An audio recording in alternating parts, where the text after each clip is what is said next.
Good day mga kamisiklista, isang magandang hapon at maulang araw sa inyo. Tara, kwentuhan tayo.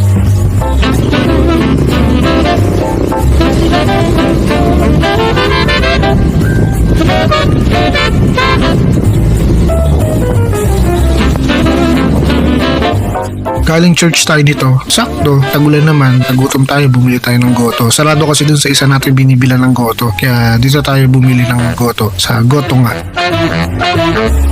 So yan, papakita ko lang sa inyo yung nabili kong tactics bag. Matagal na tong bag na to na nasa akin. Hindi ko na siya magawa na review kasi kailangan talaga gamitin siya ng gamitin. So ito na siguro yung perfect time para ma-review siya. Sakto to sa inyo, sa mga nagbabike to work, sa mga nagmumotor papunta ng trabaho. Yan, bagay na bagay sa atin to, lalo na sa inyo kasi lalo na tag-ulan. Usapan natin yung pinaka-detailed ng bag na to. So ang detailed ng bag na to ay water repellent siya with gadget compartment, heavy duty and durable material, anti-water, dirt and sand, adjustable shoulder strap with USB port. Ang honest review ko dito, yung maliit na packet niya sa ibabaw ng bag na to, medyo nagmo-moist yung tubig ulan. Well, ganoon naman talaga. Wala naman perfectong produkto na ginawa. Pero yung main compartment and then sa mga iba pang part ng bag, hindi talaga siya nababasa. Talagang proven siya na matibay. So kung gusto niyo i-check ang kanilang store or orderin na to, ilalagay ko yung link sa comment section ng video na to. So yun lang, this is Musiclista Stories. Ito ang kwento natin.